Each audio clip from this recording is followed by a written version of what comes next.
Hello everyone. आज class आपके लिए मोस्ट इम्पोर्टेंट होने वाली है। आने वाली है CGL, railway NTPC, railway LP, railway RPF SI, UP police के लिए ये महत्वपूर्ण साबित होने वाली है। तो चलिए फिर देर नहीं करते हुए आज हम स्टार्ट करते हैं प्राचीन भारत का इतिहास, प्राचीन भारत के ऐतिहासिक स्रोत। किसी व्यक्ति, समाज अथवा देश से संबंधित महत्वपूर्ण विशिष्ट सार्वजनिक क्षेत्रीय घटनाओं, तथ्यों आदि का कालक्रम विवरण इतिहास कहलाता है। इतिहास का पिता किसे कहा जाता है? इतिहास के पिता हेरोडोटस को कहा जाता है। प्राचीन भारत के इतिहास से संबंधित प्रथम वास्तविक पुस्तक किसे माना जाता है? राजतरंगिणी को माना जाता है, जिसके रचयिता कर्ण है, जिसमें कश्मीर के इतिहास के बारे में महत्वपूर्ण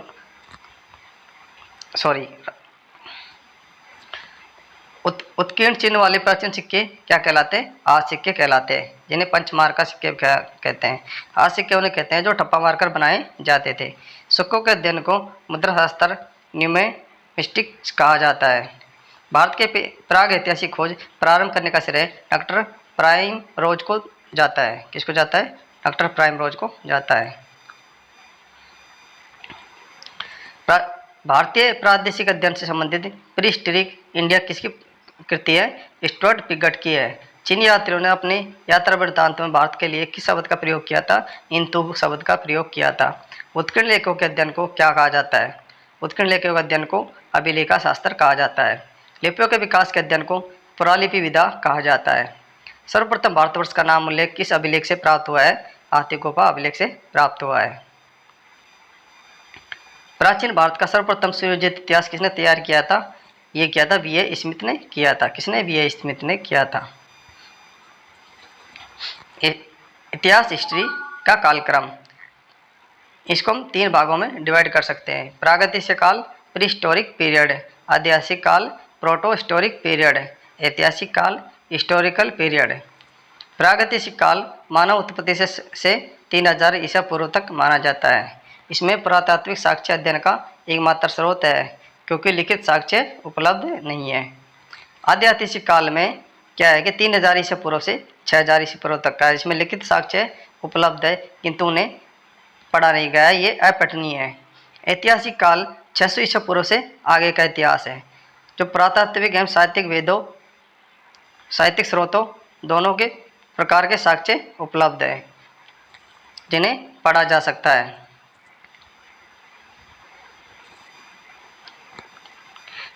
प्राचीन भारतीय इतिहास को जानने के लिए किन स्रोतों का प्रयोग किया जाता है? धार्मिक ग्रंथ, ऐतिहासिक ग्रंथ, पुरातात्विक साक्ष्य या विदेशी विवरणों का प्रयोग किया जाता है। ब्राह्मी लिपि को सर्वप्रथम किस विद्वान ने पढ़ा था? जेम्स प्रिसेप ने पढ़ा था 1837 में।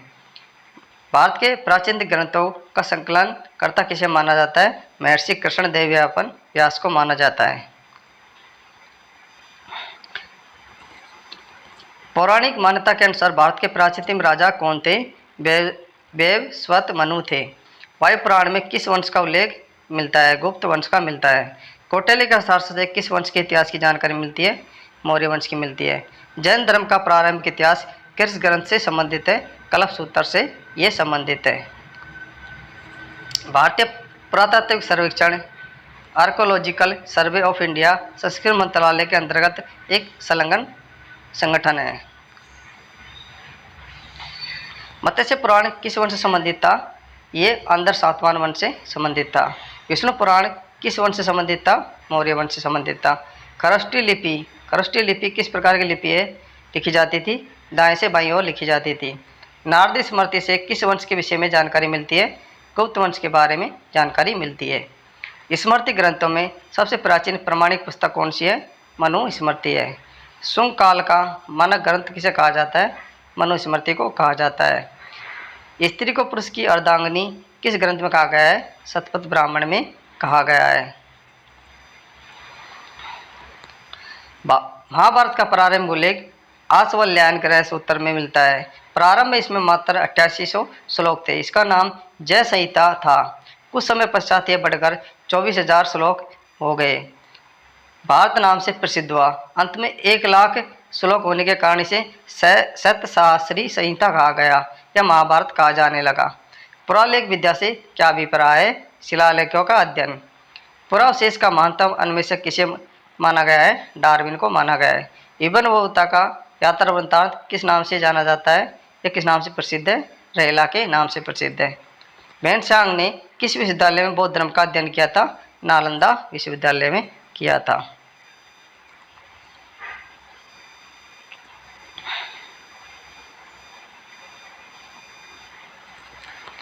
प्रमुख अभिलेख एवं उनके शासक। हाथीगांव अभिलेख ये कलिंग नरेश खारवेल से संबंधित है।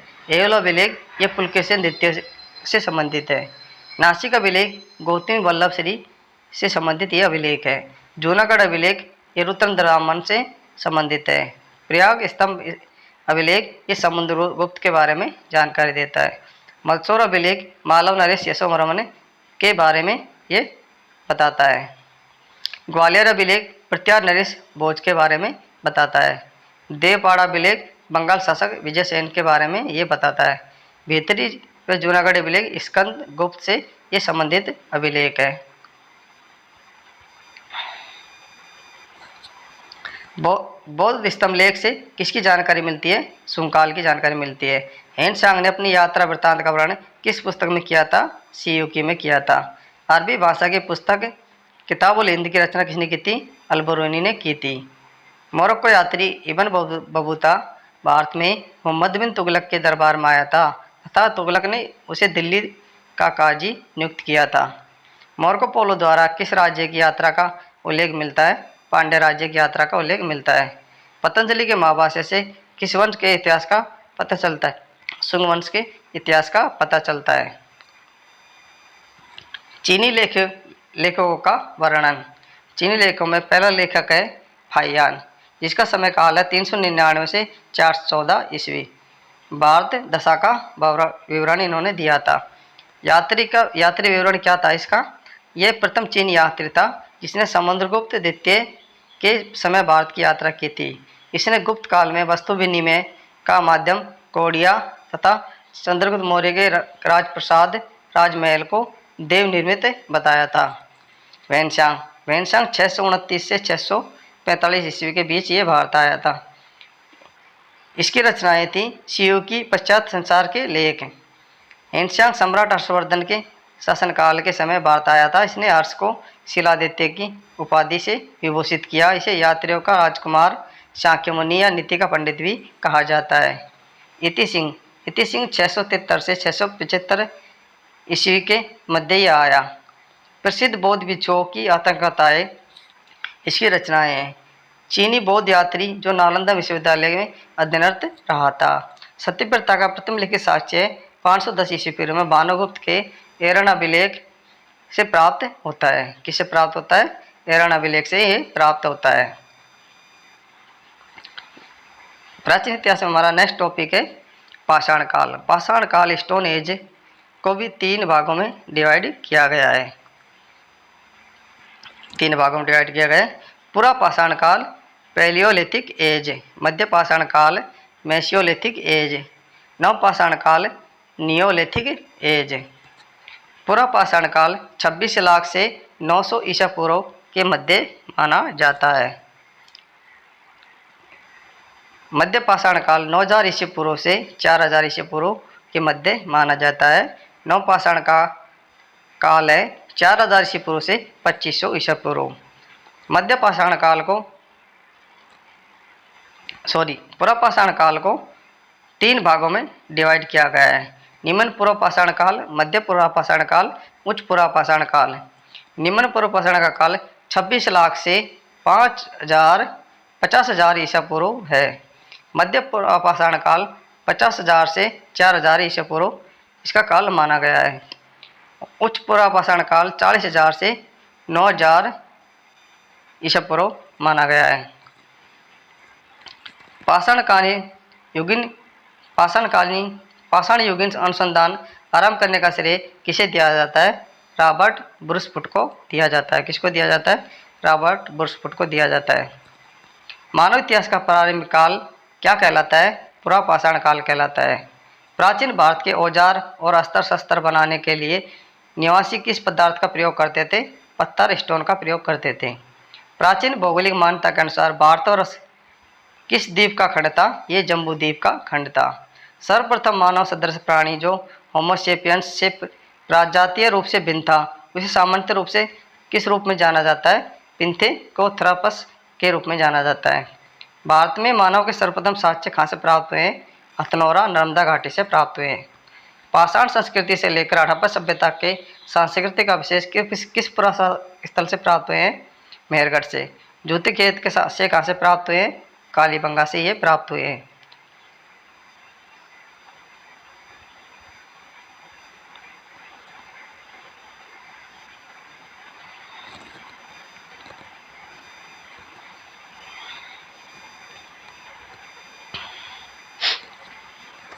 मृत पाषाण स्मारकों की पहचान किस रूप में की गई है? मृतकों को दफनाने के स्थान के रूप में की गई है। प्राचीनतम स्थायी जीवन के प्रमाण कहाँ से प्राप्त हुए हैं? ये मेहरगढ़ से प्राप्त है। मनुष्य ने सर्वप्रथम किस धातु का प्रयोग किया था? तांबा का प्रयोग किया था। प्रस्तर युग के लोगों के पास प्रथम घरेलू पशु कौन सा था? कुत्ता था। उत्खनित प्रमाणों के अनुसार पशुपालन का प्रारंभ किस काल से माना जाता है? मध्य पाषाण काल से माना जाता है। मध्य पाषाण काल में पशुपालन के प्राचीन शास्त्र कहाँ से प्राप्त हुए हैं? आदमगढ़ से प्राप्त हुए। मानव द्वारा खाद्यान्न कृषि सर्वप्रथम के किस काल में प्रारंभ हुई थी? नवपाषाण काल में प्रारंभ हुई थी। कब हुई थी? नवपाषाण काल में प्रारंभ हुई थी। मानव द्वारा प्रयोग में लाया जाने वाला प्रथम अनाज कौन सा है? जौ है। चैकोलिथिक युग को किस अन्य नाम से जाना जाता है? तामार पाषाण युग के नाम से जाना जाता है। किस नाम जाना जाता है? तामार पाषाण युग के नाम से जाना जाता है। तामार पाषाण कालीन स्थल इमाम गांव महाराष्ट्र। इसमें प्राप्त साक्ष्य कच्ची मिट्टी के मकान, गोलाकार गड्ढों वाले मकान के साक्ष्य प्राप्त हुए हैं। दायमाबाद महाराष्ट्र। कलश अवदान तथा कलश के घरों के फर्श के नीचे रखने का प्रमाण सबसे बड़ा ताम्र पाषाणी स्थल है। नवदा टोली महाराष्ट्र। इसका उत्खनन HD सांकल्य द्वारा चित्रित काले मृदबांड के प्रमाण मिले हैं। नेवासा महाराष्ट्र। प्रश्न का प्रथम साक्ष्य लाल तल पर काले डिजाइन वाली चाक निर्मित बर्तनों के प्रमाण प्राप्त हुए हैं। ताम्रवती राजस्थान। यहाँ से काले मृदबांड सफ़ेद रेखी चित्र से सजे रहते थे। नवपाषाण काल शब्द का सर्वप्रथम प्रयोग 1865 में सर जॉन लुबाक ने किया था। किसने किया था? सर जॉन लुबाक ने किया था। भारतीय पुरातात्विक सर्वेक्षण आर्कोलॉजिकल सर्वे ऑफ इंडिया के प्रथम महानिदेशक कौन थे? सर जॉन मार्शल थे। भारतीय पुरातत्व का जनक, फादर ऑफ इंडियन आर्कोलॉजी किसे कहा जाता है? अलेक्जेंडर कनिंघम को कहा जाता है। भारत के किस आरंभिक पूर्व पाषाण युग के शिलाश्रय से सर्वाधिक चित्र प्राप्त हुए? भीमबेटका मध्य प्रदेश से प्राप्त हुए। कुंभकारी मिट्टी के बर्तन बनाने की कला के सर्वप्रथम प्रमाण किस युग से प्राप्त हुए? नवपाषाण काल से प्राप्त हुए। पेबल उपकरण किस काल से संबंधित हैं? निम्न पूर्व पाषाण काल से संबंधित हैं। ताम्रवती के नाम से कौन सी संस्कृति प्रसिद्ध है? आहड़ संस्कृति प्रसिद्ध है। माइक्रोलिथिक औजार किस काल से संबंधित है? मध्य पाषाण काल से संबंधित है। बेलन घाटी से प्राप्त औजार किस काल से संबंधित है? निम्न पूर्व पाषाण काल से संबंधित है। मानव की आकेटक खाद्य संग्रह की अवस्था किस काल जुड़ी है? पूर्व पाषाण काल से जुड़ी है। तामार पाषाणकालीन संस्कृति में महाराष्ट्र के लोगों मृतकों को घर के फर्श के नीचे उत्तर दक्षिण दिशा में रखकर दफनाते थे। भारत के दो सर्वाधिक प्राचीन ज्ञात मध्य पाषाणकालीन स्थल महदा सराय नाहर राय। आधुनिक मानव होमोसेपियंस का प्रादुर्भाव कब हुआ था? उच्च पुरापाषाण काल में हुआ था। क्वार्टजाइट पत्थरों के स्थान पर जैस परचट आदि के पत्थर सर्वप्रथम कब प्रयुक्त हुए थे? मध्य पुरापाषाण काल में हुए थे। अग्नि का उपयोग करना मानव ने सर्वप्रथम कब सीखा था? नवपाषाण काल में सीखा था। भारत में जीवाश्म का एकमात्र प्रमाण कहाँ मिला है? शिवालिक पहाड़ी से मिला है। भारतीय उपमहाद्वीप में कृषि के साक्ष्य किस स्थान से प्राप्त हुए? मेहरगढ़ से प्राप्त हुए। कपास के प्राचीन साक्ष्य कहाँ से प्राप्त हुए? मेहरगढ़ से प्राप्त हुए। कहाँ से? मेहरगढ़ से ये प्राप्त हुए। हड्डी निर्मित उपकरण किस भारतीय पुरातत्व स्थल से प्राप्त हुए? सराय नाहर राय से प्राप्त हुए। गौरी मृदबांड पात्र का नामकरण कहाँ से हुआ है? हस्तिनापुर से हुआ है। सिंधु घाटी सभ्यता के मुख्य स्थल मोहनजोदड़ो, चौंदड़ो, सुदगा केंडोर, हड़प्पा, कोटजीजी वर्तमान पाकिस्तान में स्थित है। नवपाषाणकालीन स्थल। नवपाषाणकालीन स्थलों में पहला आता है ब्रुजोम, जो कहाँ पर स्थित है? कश्मीर में। कब्रों में मालिक के साथ कुत्ते को दफनाने का साक्ष्य बुर्जोम से प्राप्त हुए है। गुपकराल कश्मीर, कृषि पशुपालन के साक्ष्य अड्डे निर्मित औजार दूसरे ब्रह्मांडों का प्रमाण सिलबट्टा अड्डी से निर्मित सुई के साक्ष्य गुपकराल से प्राप्त है। मेहरगढ़ पाकिस्तान, गेहूं की 3 और जौ की 2 किस्मों का खेती के प्रमाण कच्ची ईंटों के आयताकार मकान प्राचीन स्थायी जीवन के साक्ष्य यहाँ से प्राप्त हुए हैं। महदा उत्तर प्रदेश, गोलकाकार झोंपड़ियों के प्रमाण धान के अलावा जौ की खेती पशुबाड़ा के साक्ष्य महदा से प्राप्त हुए हैं। कोल्डियावा, कोल्डियावा धान की खेती के प्रमाण प्राप्त हुए हैं जो धान की खेती का भारत में ही नहीं बल्कि विश्व में सबसे प्राचीनतम साक्ष्य है। संगनकल्लू, संगनकल्लू कर्नाटक, राख के टीले प्राप्त हुए हैं जो बेलारी जिले में अवस्थित है। पिकलीहल कर्नाटक, राख के डेर व निवास स्थल के साक्ष्य यहाँ से प्राप्त हुए हैं। चौपानी मांडो उत्तर प्रदेश, मधुमक्खी के छत्ते जैसी झोंपड़ियाँ ज्यामितीय आकार के सूक्ष्म पाषाण हस्त निर्मित मृदभांड के साक्ष्य चौपानी मांडो से प्राप्त हुए हैं। सारूतारा असम, गुवाहाटी के समीप उत्खनन से आदिम कुल्हाड़ियाँ चित्रित मृदभांड यहाँ से प्राप्त हुए हैं। चिरांद बिहार, हड्डी के उपकरण प्राप्त हुए हैं जो प्राय हिरणों के सींग से निर्मित थे। किससे निर्मित थे? हिरणों के सींग से ये निर्मित थे। दाओजोली असम, कृषि पशुपालन के साक्ष्य यहाँ से प्राप्त हुए हैं। नवदा टोली नामक ताम्र पाषाण एक स्थल का उत्खनन एस.डी. सांकलिया ने किया था। नवदा टोली वर्तमान में मध्य प्रदेश में अवस्थित है। हड़प्पा सभ्यता, हड़प्पा सभ्यता का सर्वाधिक मान्यता प्राप्त काल 25 ईसा पूर्व से 1750 ईसा पूर्व तक माना जाता है। हड़प्पा नामक पूरा स्थल किस सभ्यता से संबंधित है? सिंधु घाटी सभ्यता से संबंधित है। हड़प्पा सभ्यता की लिपि स्क्रिप्ट किस प्रकार की थी? भाव चित्रात्मक थी। हड़प्पा सभ्यता की जानकारी का प्रमुख स्रोत पुरातात्विक खुदाई है। मोहनजोदड़ो का शाब्दिक अर्थ क्या है? मृतकों का टीला है।